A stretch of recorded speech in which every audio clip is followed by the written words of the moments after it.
Hi ಎಲ್ಲರೂ ಹೇಗಿದ್ದೀರಾ? I hope ಎಲ್ಲರೂ ಚೆನ್ನಾಗಿದ್ದೀರಾ ಅನ್ಕೋತೀನಿ. ಎಲ್ರಿಗೂ ದಶ ವಿನೋದ ಯೂಟ್ಯೂಬ್ ಚಾನಲ್ಗೆ ಸ್ವಾಗತ.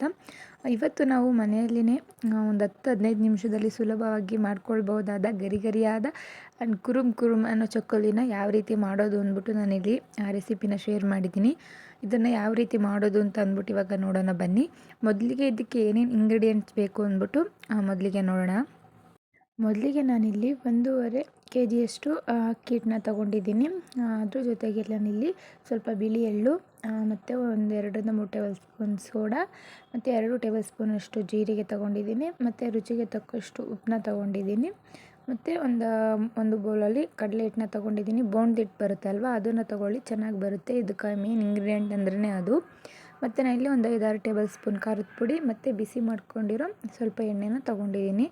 ಇದ್ರ ಜೊತೆಗೆ ನಾನು ಚಕ್ಕಲಿ ಎಲ್ಲ ಕರ್ಕೊಳ್ಳೋಕ್ಕೆ ನಾನಿಲ್ಲಿ ಸನ್ಪ್ಯೂರ್ ಎಣ್ಣೆನ ಬಳಸ್ಕೊತಾ ಇದ್ದೀನಿ. ನಾನಿಲ್ಲಿ 1 ಲೀಟರ್ ಸನ್ಪ್ಯೂರ್ ಎಣ್ಣೆನ ತೊಗೊಂಡಿದ್ದೀನಿ. ಇವಾಗ ಹೇಗೆ ಮಾಡ್ಕೊಳ್ಳೋದು ಅಂತ ಅಂದ್ಬಿಟ್ಟು ನೋಡೋಣ ಬನ್ನಿ. ಮೊದಲಿಗೆ ನಾವಿಲ್ಲಿ ಅಕ್ಕಿ ಹಿಟ್ಟನ್ನ ತೊಗೋಬೇಕು. ಆ ಅಕ್ಕಿ ಹಿಟ್ಟಿಗೆ ನಾನಿಲ್ಲಿ 4-5 ಟೇಬಲ್ ಸ್ಪೂನಷ್ಟು ಖಾರದ ಪುಡಿನ ತೊಗೊಂಡಿದ್ದೀನಿ. ನೀವು ಖಾರಕ್ಕೆ ತಕ್ಕನಂಗೆ ನೀವು ಖಾರದ ಪುಡಿನ ತೊಗೋಬೋದು. ಮತ್ತು ನಾನಿಲ್ಲಿ 2 ಟೇಬಲ್ ಸ್ಪೂನಷ್ಟು ಜೀರಿಗೆನ ತೊಗೊಂಡಿದ್ದೀನಿ. ಅದನ್ನು ಕೂಡ ನಾನಿಲ್ಲಿ ಹಾಕೋತಾ ಇದ್ದೀನಿ. ಮೊದಲಿಗೆ ಈ ಥರ ಎಲ್ಲನೂ ಕೂಡ ಹಾಕ್ಕೋಬೇಕು. ಆಮೇಲೆ ಇದನ್ನು ಮಿಕ್ಸ್ ಮಾಡ್ಕೋಬೇಕಾಗುತ್ತೆ. ಮತ್ತು ನಾನಿಲ್ಲಿ 2 ಟೇಬಲ್ ಸ್ಪೂನಷ್ಟು ಬಿಳಿ ಎಳ್ಳನ್ನ ತೊಗೊಂಡಿದ್ದೀನಿ. ನಿಮಗೆ ಕಪ್ಪು ಎಳ್ಳು ಬೇಕಂದ್ರೂ ಕೂಡ ಹಾಕ್ಕೋಬೋದು. ನಾನು ಬಿಳಿ ಎಳ್ಳನ್ನ ಹಾಕ್ಕೊಂಡಿದ್ದೀನಿ.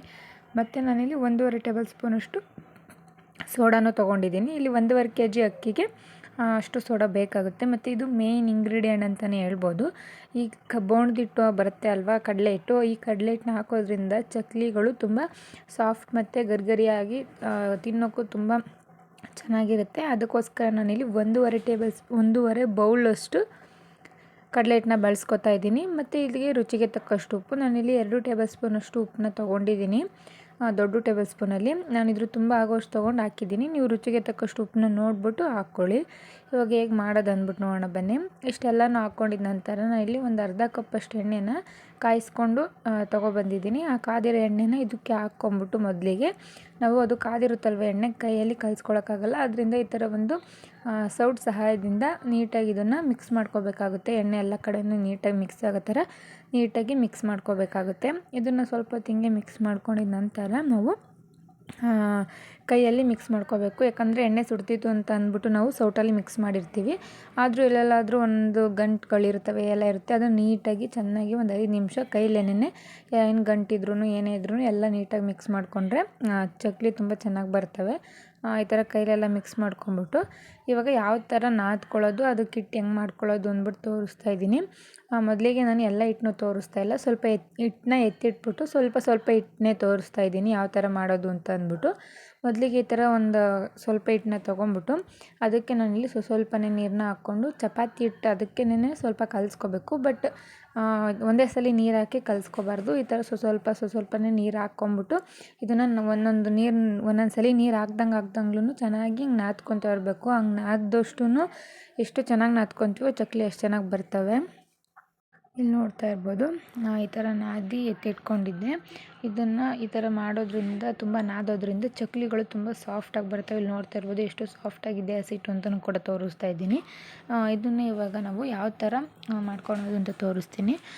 ಚಕ್ಲಿ ಒಳ್ಳೆ ಇರುತ್ತೆ ಅಲ್ವಾ, ಅದಕ್ಕೆ ಮೊದಲಿಗೆ ನಾವು ಎಲ್ಲ ಕಡೆಯೂ ಸ್ವಲ್ಪ ಎಣ್ಣೆನ ಸ್ಪ್ರೆಡ್ ಮಾಡ್ಕೋಬೇಕು. ಈ ಚಕ್ಲಿ ಒತ್ತೋದಿರ್ಬೋದು, ಅಂದರೆ ಚಕ್ಲಿ ಸ್ಟಫಿಂಗ್ ತುಂಬೋದಿರ್ಬೋದು, ಅದರೊಳಗಡೆ ಎಲ್ಲ ಕಡೆಗೂ ನೀಟಾಗಿ ನಾವಿಲ್ಲಿ ಎಣ್ಣೆನ ಅಪ್ಲೈ ಮಾಡಿಕೊಂಡು ಇವೆಲ್ಲನೂ ನೀಟಾಗಿ ಕ್ಲೋಸ್ ಮಾಡ್ಕೋಬೇಕಾಗುತ್ತೆ. ಮಾಡ್ಕೊಂಡಿದ ನಂತರ ಈ ಸ್ಟಫಿಂಗ್ನ ಈ ಥರ ಉದ್ದಕ್ಕೆ ಮಾಡ್ಕೊಂಬಿಟ್ಟು ಅದರೊಳಗಡೆ ತುಂಬ್ಕೋಬೇಕಾಗುತ್ತೆ.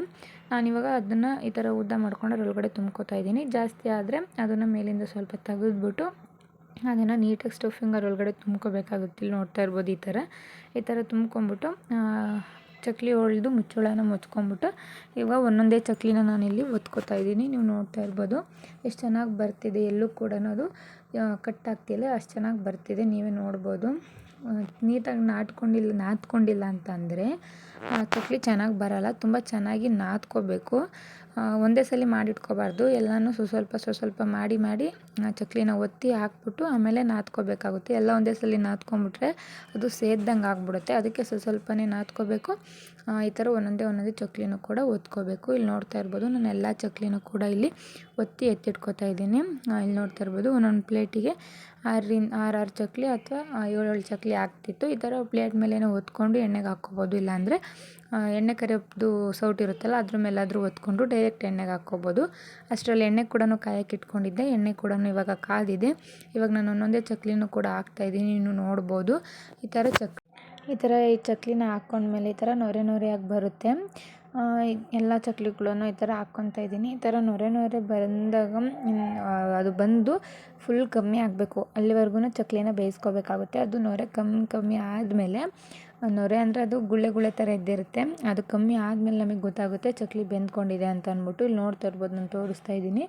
ಇವಾಗ ಎಷ್ಟು ಚೆನ್ನಾಗಿ ಕೂಡ ಅದು ಬೆಂದ್ಕೊಂಡಿದೆ. ನಾನು ಎಲ್ಲನೂ ಹಿಂಗೆ ಒಂದೊಂದು ಟೈಮು ಮಗ್ಚಾಕೋತಾ ಇದ್ದೀನಿ. ಇಲ್ಲಿ ನೋಡ್ತಾ ಇರ್ಬೋದು ಇವಾಗ ಇದೆಲ್ಲ ಚೆನ್ನಾಗಿ ಬೆಂದ್ಕೊಂಡಿದೆ. ಇವಾಗ ಗುಳ್ಳೆ ಅನ್ನೋದು ಆ ಥರ ಮೇಲೆ ನೊರೆ ಥರ ಬರೋದು ಕೂಡ ಕಂಪ್ಲೀಟಾಗಿ ಕಮ್ಮಿ ಆಗೋಗಿದೆ. ಇಲ್ಲಿ ನೋಡ್ತಾ ಇರ್ಬೋದು ತೋರಿಸ್ತಾ ಇದ್ದೀನಿ. ಈ ಥರ ಕಂಪ್ಲೀಟಾಗಿ ಕಮ್ಮಿ ಆದಮೇಲೆ ನೀವು ನೋಡ್ಬೋದು ಫುಲ್ ಕಮ್ಮಿ ಆಗಿದೆ. ಈ ಥರ ಕಂಪ್ಲೀಟಾಗಿ ಕಮ್ಮಿ ಆದಮೇಲೆ ಚಕ್ಲಿ ನೋಡ್ಬೋದು ಎಷ್ಟು ಚೆನ್ನಾಗಿ ಬೆಂದ್ಕೊಂಡಿದೆ. ಆ್ಯಂಡ್ ಒಂದು ಚೂರು ಕರ್ರುಗಾಗಿಲ್ಲ, ಕಪ್ಪಗಾಗಿಲ್ಲ. ಎಷ್ಟು ಸಾಫ್ಟಾಗಿರುತ್ತೆ ಅಂದರೆ ಅಷ್ಟು ಸಾಫ್ಟಾಗಿರುತ್ತೆ. ತಿನ್ನೋಕ್ಕೂ ತುಂಬ ಚೆನ್ನಾಗಿರುತ್ತೆ ಗರಿಗರಿಯಾಗಿ. ಎಲ್ಲನೂ ಕೂಡ ಇದೇ ಥರ ಬೇಯಿಸ್ಕೊಂಡು ನಾನಿಲ್ಲಿ ಎತ್ತಿಟ್ಕೊತಾ ಇದ್ದೀನಿ. ಈ ಥರ ಅದು ಗುಳ್ಳೆ ಅಥವಾ ನೊರೆ ಅಂತ ಏನಾದರೂ ಅಂದ್ಕೊಳ್ಳಿ. ಬಟ್ ಅದು ಕಮ್ಮಿ ಆದಮೇಲೆ ಚಕ್ಲಿನ ಎಣ್ಣೆಯಿಂದ ತಕ್ಕೋಬೇಕಾಗುತ್ತೆ. ಆವಾಗಲೇ ತುಂಬ ಚೆನ್ನಾಗಿ ಬರೋದು. ಆ್ಯಂಡ್ ಎಲ್ಲ ಚಕ್ಲಿನೂ ಕೂಡ ನಾನಿವಾಗ ಬೇಯಿಸ್ಕೊತಾ ಇದ್ದೀನಿ. ಎಲ್ಲವನ್ನೂ ಕೂಡ ಬೇಯಿಸಿ ಎತ್ತಿಟ್ಕೊಂಡ್ಬಿಟ್ರೆ ಗರಿಗರಿಯಾದ ಕುರುಮ್ ಚಕ್ಲಿ ರೆಡಿನೇ ಆಗೋಗ್ಬಿಡುತ್ತೆ.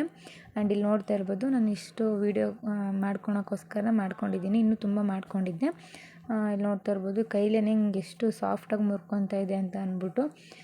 ಇದನ್ನು ಯಾವ ಶೇಪಿಗೆ ಬೇಕಾದರೂ ಮಾಡ್ಕೋಬೋದು. ಅಂದರೆ ಚಿಕ್ಕ ಚಕ್ಲಿನಾದರೂ ಮಾಡ್ಕೋಬೋದು, ದೊಡ್ಡದಾಗಾದರೂ ಮಾಡ್ಕೋಬೋದು. ನಾನಿಲ್ಲಿ ಚಿಕ್ಕದು ದೊಡ್ಡದು ಎಲ್ಲನೂ ಕೂಡ ಮಾಡ್ಕೊಂಡಿದ್ದೆ. ಆ್ಯಂಡ್ ನನ್ನ ಇವತ್ತಿನ ವ್ಲಾಗ್ ಕೂಡ ಇಷ್ಟೇ. ನಾನು ಯಾವ ರೀತಿ ಚಕ್ಲಿ ಮಾಡ್ತೀನಿ ಅಂದ್ಬಿಟ್ಟು ನಾನು ಇಲ್ಲಿ ಶೇರ್ ಮಾಡಿದ್ದೀನಿ. ನೀವು ಕೂಡ ಈ ಮನೆಯಲ್ಲಿ ಈ ರೆಸಿಪಿನ ಟ್ರೈ ಮಾಡಿ ನಿಮ್ಮ ಮನೆಯಲ್ಲಿ ಯಾವ ಥರ ಚಕ್ಲಿ ಬಂದಿತ್ತು ಅಂತ ಅಂದ್ಬಿಟ್ಟು ಕಮೆಂಟ್ ಬಾಕ್ಸಲ್ಲಿ ತಿಳಿಸಿ. ವಿಡಿಯೋ ಇಷ್ಟ ಆದರೆ ಲೈಕ್ ಮಾಡಿ, ಶೇರ್ ಮಾಡಿ, ಕಮೆಂಟ್ ಮಾಡಿ. ಆ್ಯಂಡ್ ಯಾರೆಲ್ಲ ನನ್ನ ಚಾನಲ್ನ ಹೊಸದಾಗಿ ನೋಡ್ತಾ ಇದ್ದೀರೋ ಅವರು ಸಬ್ಸ್ಕ್ರೈಬ್ ಮಾಡ್ಕೊಂಡು ನೋಡಿ. ನನ್ನ ಪ್ರತಿಯೊಂದು ವೀಡಿಯೋಸ್ ನೋಟಿಫಿಕೇಷನ್ಗೋಸ್ಕರ ಬೆಲ್ ಐಕಾನ್ನ ಕ್ಲಿಕ್ ಮಾಡಿ. ಎಲ್ರಿಗೂ ನೆಕ್ಸ್ಟ್ ವ್ಲಾಗಲ್ಲಿ ಸಿಗ್ತೀನಿ. ಅಲ್ಲಿವರೆಗೂ ಟೇಕ್ ಕೇರ್, ಬಾಯ್.